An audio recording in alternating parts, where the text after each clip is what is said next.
Willkommen zu unserem Podcast. Heute sprechen wir darüber, warum deutsche Wohnungen oft so ordentlich wirken. Du erfährst, wie Ordnung zur Alltagskultur gehört und warum das Zuhause dadurch oft besonders wirkt. Abonniere unseren Kanal und aktiviere die Glocke, damit du keine Folge verpasst.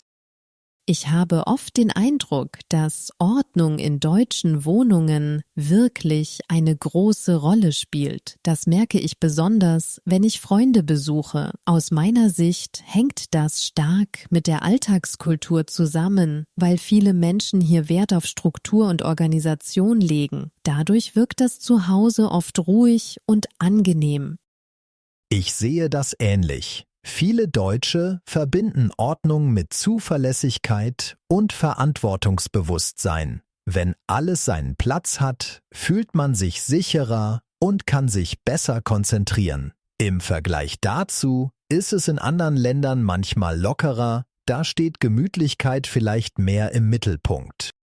Für mich hat Ordnung auch viel mit Respekt zu tun, nicht nur gegenüber sich selbst, sondern auch gegenüber anderen. Wenn ich meine Wohnung ordentlich halte, zeige ich, dass mir das Zusammenleben wichtig ist. Andererseits kann zu viel Ordnung auch stressig sein, weil man immer alles perfekt halten möchte, aber insgesamt sorgt sie für mehr Harmonie. Ich glaube, Ordnung ist in Deutschland oft eine Gewohnheit, die schon früh beginnt. Viele Kinder lernen von klein auf, ihre Sachen wegzuräumen. Das wird in Familien und Schulen immer wieder betont. Langfristig prägt das natürlich das Verhalten und so übernimmt man diese Gewohnheiten auch als Erwachsener. Dadurch bleibt die Wohnung meistens ordentlich. Außerdem glaube ich, dass Ordnung in Deutschland oft mit Effizienz verbunden wird. Wenn alles organisiert ist, spart man Zeit und Nerven, weil man nicht ständig suchen muss. Im Vergleich dazu wirkt ein chaotisches Zuhause manchmal anstrengend. Trotzdem gibt es auch Leute, die sich in einem kreativen Durcheinander wohlfühlen. Das darf man nicht vergessen.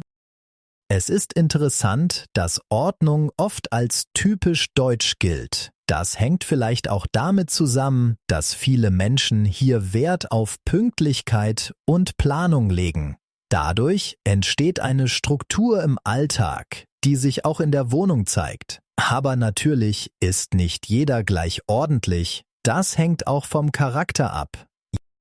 Jeder hat seine eigenen Vorstellungen von Ordnung. Trotzdem fällt auf, dass in vielen deutschen Wohnungen bestimmte Regeln gelten, wie zum Beispiel Schuhe ausziehen oder keine Sachen im Flur stehen lassen. Das sorgt für ein angenehmes Miteinander, besonders wenn man mit anderen zusammenlebt. So bleibt das Zuhause ein Ort, an dem man sich wohlfühlt. Wenn ich an deutsche Wohnungen denke, fällt mir oft auf, dass sie ziemlich minimalistisch eingerichtet sind. Es gibt selten viele Dekorationen oder unnötige Möbel. Aus meiner Sicht hängt das mit dem Wunsch nach Klarheit und Übersicht zusammen. Weniger Gegenstände bedeuten auch weniger Chaos und machen das Leben oft einfacher. Das stimmt. Minimalismus ist in Deutschland wirklich verbreitet. Ich glaube, viele Menschen mögen es, wenn ihre Wohnung praktisch und funktional ist. Im Vergleich zu anderen Ländern, wo vielleicht viel Wert auf Dekoration gelegt wird, steht hier oft die Zweckmäßigkeit im Vordergrund. Dadurch bleibt mehr Platz und alles wirkt aufgeräumt. Ich finde, Minimalismus hat auch einen Vorteil, weil man sich dadurch besser auf das Wesentliche konzentrieren kann. Es entsteht eine ruhige Atmosphäre, die den Alltag entspannter macht. Andererseits kann eine sehr leere Wohnung auch unpersönlich wirken. Es kommt also darauf an, die richtige Balance zwischen Funktion und Gemütlichkeit zu finden. Genau, das sehe ich auch so. Viele Deutsche achten darauf, dass Möbel nicht nur schön, sondern auch praktisch sind. Ein Sofa hat oft Stauraum, Regale werden clever genutzt und oft gibt es multifunktionale Möbel. Das ist nicht nur sinnvoll, sondern hilft auch Platz zu sparen, besonders in kleinen Wohnungen, die es in Städten häufig gibt.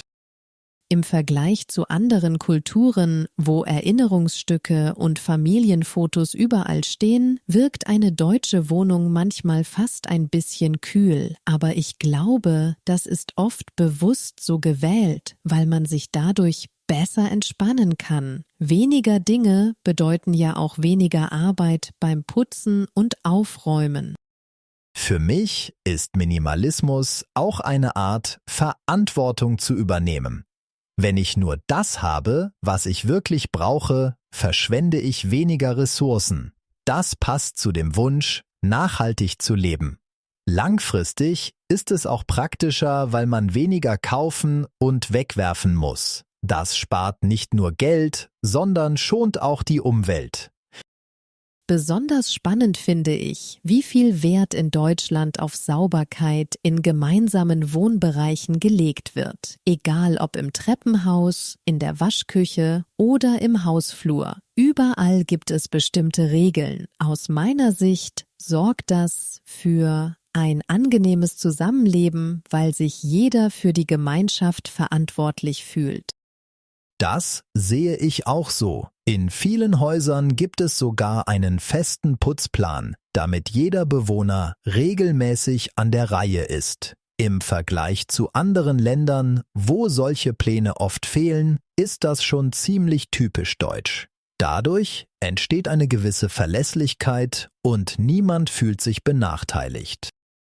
Einerseits finde ich diese Organisation sehr sinnvoll, weil sie Konflikte verhindert. Wenn jeder weiß, wann er dran ist, gibt es weniger Streit. Andererseits kann so ein Plan auch Druck machen, besonders wenn jemand wenig Zeit hat oder vielleicht nicht so ordentlich ist. Trotzdem zeigt die Erfahrung, dass solche Regeln langfristig für mehr Harmonie sorgen.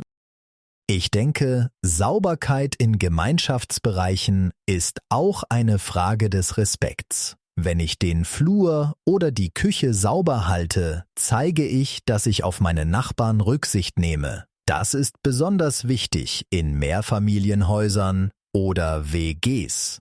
Im Vergleich dazu kann es in Ländern ohne solche Regeln schnell chaotisch werden.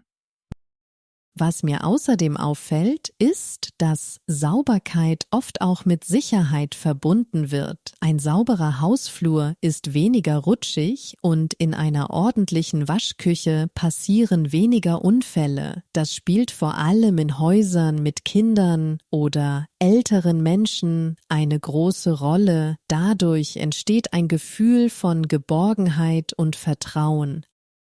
Aus meiner Sicht ist es aber auch wichtig, flexibel zu bleiben. Nicht jeder hat die gleichen Vorstellungen von Sauberkeit und manchmal gibt es unterschiedliche Standards. Trotzdem hilft es, offen miteinander zu sprechen und gemeinsam Lösungen zu finden.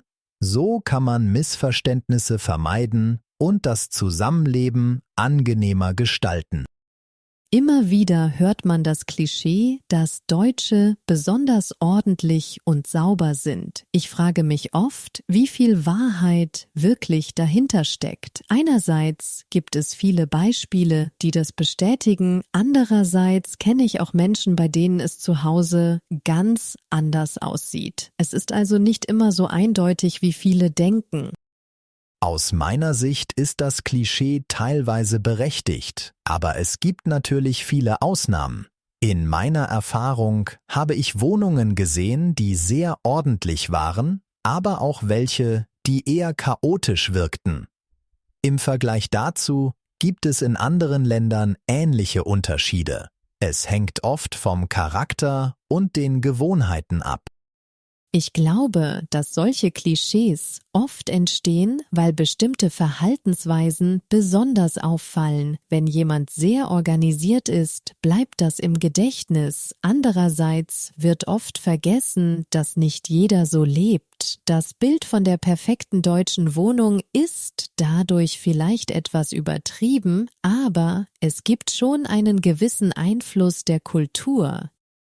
Trotzdem finde ich, dass Ordnung und Sauberkeit in Deutschland einen höheren Stellenwert haben als in manchen anderen Ländern. Das hängt vermutlich auch mit der Erziehung zusammen. Viele Menschen lernen schon früh, Verantwortung für ihr Zuhause zu übernehmen. Langfristig prägt das natürlich das Verhalten und auch die Erwartungen an andere. Andererseits verändert sich die Gesellschaft ständig und dadurch entstehen auch neue Wohnstile. Junge Leute legen manchmal weniger Wert auf klassische Ordnung, sondern wollen lieber flexibel und kreativ wohnen. Im Vergleich zu früher gibt es heute viel mehr verschiedene Lebensmodelle und das sieht man auch an den Wohnungen.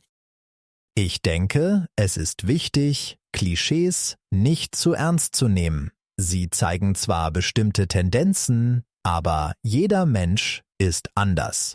Letztlich kommt es darauf an, wie man sich selbst wohlfühlt und was einem persönlich wichtig ist. Die Vielfalt an Wohnstilen macht das Leben interessanter und sorgt für mehr Offenheit. Für mich ist das Bild der ordentlichen deutschen Wohnung also nur teilweise Realität. Es gibt viele Menschen, die Wert auf Ordnung legen, aber genauso viele, die es entspannter sehen. Entscheidend ist, dass das Zuhause ein Ort bleibt, an dem man sich wohlfühlt, egal ob alles perfekt organisiert ist oder nicht. Danke, dass ihr heute dabei wart. Schreibt uns gerne eure Meinung oder eure Lieblingswörter aus dem Podcast in die Kommentare. Vergesst nicht, uns zu abonnieren, die Glocke zu aktivieren und ein Like dazulassen. Bis zum nächsten Mal. Ich fand das Gespräch sehr spannend. Es wäre interessant zu hören, wie ihr zu Ordnung und Wohnkultur steht. Vielen Dank fürs Zuhören und bis bald. Die Gewohnheit. Eine neue Gewohnheit zu entwickeln, braucht Zeit. Gewohnheiten beeinflussen unseren Alltag oft stark. Ordentlich. Viele Menschen fühlen sich in einer ordentlichen Wohnung wohler. Ein ordentlicher Arbeitsplatz hilft beim Konzentrieren. Die Verantwortung. In einer Wohngemeinschaft trägt jeder Verantwortung. Verantwortung zu übernehmen ist wichtig für das Zusammenleben. Der Putzplan. Mit einem Putzplan weiß jeder, wann er dran ist. Ein Putzplan kann Streit in der WG verhindern. Praktisch. Praktische Möbel sparen Platz in kleinen Wohnungen. Es ist praktisch, wenn alles seinen festen Platz hat.